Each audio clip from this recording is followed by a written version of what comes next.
Di tepi sungai Gangga, terutama di kota suci Varanasi, ada sekelompok pertapa yang kerap membuat orang merinding sekaligus penasaran.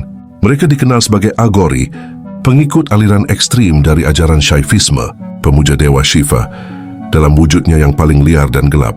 Kalau biasanya orang membayangkan petapa India duduk dengan damai bermeditasi di gunung atau gua, para Aghori justru memilih tempat yang tak biasa, area krematorium, tempat jasad manusia dibakar. Aghori percaya bahwa kehidupan dan kematian adalah satu kesatuan. Bagi mereka, tidak ada yang kotor, tidak ada yang tabu. Segala hal yang ditakuti orang biasa, mayat, darah, bahkan abu sisa kremasi, bagi Aghori dianggap suci. Filosofi ini berangkat dari keyakinan bahwa Tuhan hadir dalam segala hal, baik yang dianggap murni maupun najis. Jadi, dengan menyatu pada hal-hal yang paling ditolak masyarakat, mereka justru merasa semakin dekat dengan Tuhan. Sekilas penampilan mereka cukup mudah dikenali. Rambut panjang gimbal yang dibiarkan acak, tubuh dilumuri abu jenazah, sering membawa tengkorak manusia yang digunakan sebagai mangkuk atau wadah. Banyak orang yang ketakutan melihat mereka, tapi juga tidak sedikit yang justru datang untuk meminta berkah. Aghori dipandang aneh, menyeramkan sekaligus penuh misteri. Namun jangan semenaki. Jangan salah, meskipun praktik mereka terlihat ekstrem, Aghori punya tujuan yang mulia dalam spiritualitasnya, membebaskan diri dari keterikatan duniawi. Mereka ingin menghapus batas antara baik dan buruk, bersih dan kotor, hidup dan mati. Semua itu dianggap hanya ilusi yang menghalangi manusia untuk memahami hakikat sejati keberadaan. Bayangkan suasana malam di tepi sungai Gangga. Api kremasi menyala, asap mengepul, dan di antara itu duduklah para Aghori.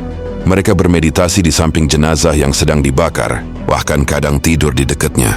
Bagi mereka, krematorium adalah tempat paling murni, karena disitulah manusia benar-benar meninggalkan dunia. Sehari-hari Aghori tidak punya rumah tetap. Mereka berpindah-pindah, hidup dari pemberian, atau kadang makan dari apa yang ditemukan di sekitar mereka. Dan inilah yang paling membuat orang terkejut. Sebagian Aghori melakukan ritual memakan sisa tubuh manusia dari krematorium. Tentu bukan untuk memenuhi nafsu makan, melainkan sebagai bentuk meditasi ekstrim untuk menakaukan rasa jijik dan takut yang ada di dalam diri. Dengan cara itu, mereka percaya bisa benar-benar melampaui ego dan keterikatan pada tubuh fisik. Selain abu dan sisa jenazah, Aghori juga menggunakan minuman keras, ganja, dan praktik meditasi khusus untuk mencapai keadaan transendental. Mereka yakin cara ini membantu pikiran melepaskan batas-batas yang biasanya mengekang manusia biasa. Ritual ini sering dianggap menyimpang oleh masyarakat umum, tapi di mata Aghori, semua hanyalah sarana menuju pencerahan. Meski tampak mengerikan, ada sisi lain yang jarang disorot. Para Aghori sering membantu orang sakit. Banyak orang India percaya mereka punya kemampuan penyembuhan spiritual. Mereka menggunakan ramuan herbal, doa, dan kadang ritual khusus untuk menolong orang yang datang mencari pertolongan. Aneh, kan? Orang yang hidupnya lekat dengan kematian justru dianggap punya kekuatan untuk memberi kehidupan baru bagi yang sakit. Kalau dilihat dari luar tentu mudah menilai Aghori sebagai sekte aneh yang hanya mengejar hal-hal mengerikan. Tapi kalau kita masuk lebih dalam, ada filosofi yang sangat dalam. Bagi mereka dunia ini penuh dengan dualitas, baik buruk, suci najis, hidup mati. Dualitas itu membuat manusia terjebak dalam penilaian dan keterikatan. Padahal dalam pandangan mereka, semua berasal dari sumber yang sama, yaitu Shiva. Dengan menjalani ritual ekstrem, Aghori berusaha meruntuhkan tembok dualitas itu. Misalnya, saat mereka memegang tengkorak atau makan sisa jenazah, mereka sedang melatih diri untuk tidak lagi takut, tidak lagi jijik.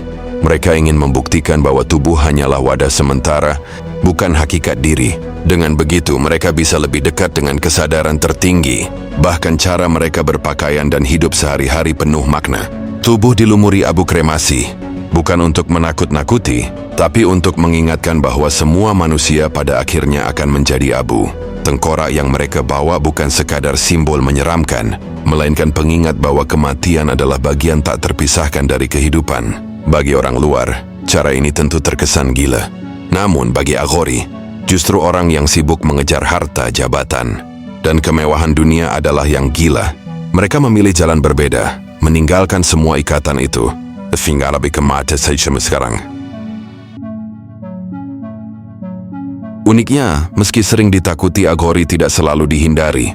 Di banyak tempat, masyarakat justru mencari mereka untuk berkah atau pertolongan. Ada keyakinan bahwa doa Aghori manjur, terutama bagi yang sakit parah atau menghadapi masalah berat.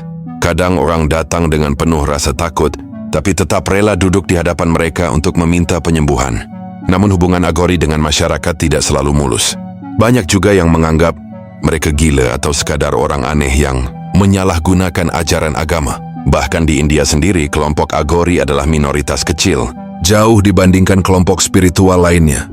Mereka sering hidup terisolasi, hanya muncul sesekali dalam festival atau ritual khusus. Meski begitu, kehadiran Aghori tetap menjadi bagian dari wajah spiritual India yang kaya dan penuh warna. Mereka mengingatkan bahwa jalan menuju Tuhan tidak selalu lurus dan indah, kadang juga melalui jalur ekstrem yang membuat orang biasa sulit memahami.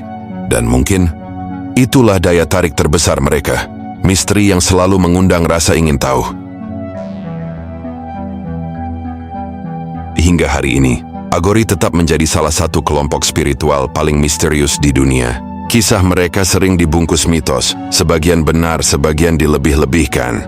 Ada cerita tentang kekuatan gaib, ilmu hitam, sampai kemampuan menyembuhkan penyakit yang tidak bisa dijelaskan secara medis. Tapi di balik itu semua, satu hal yang jelas, Aghori menjalani kehidupan yang benar-benar berbeda. Mereka memilih jalur yang bagi kebanyakan orang gak mustahil, dijalani hidup berdampingan, menyatu dengan hal-hal yang ditakuti, dan meninggalkan kenyamanan dunia. Apakah mereka orang suci, orang gila, atau sekadar ekstremis spiritual? Jawabannya mungkin tergantung dari sudut pandang masing-masing. Yang pasti, keberadaan Aghori membuat kita merenung. Sejauh mana kita berani menghadapi sisi tergelap kehidupan? Apakah kita bisa menerima bahwa kematian bukanlah akhir, melainkan pintu menuju pemahaman yang lebih dalam? Mereka mungkin tampak asing dan menakutkan, tapi melalui cara mereka yang ekstrim, Aghori sedang mengajarkan satu hal sederhana, bahwa Tuhan hadir dalam segala hal, bahkan dalam abu dan tulang yang kita hindari.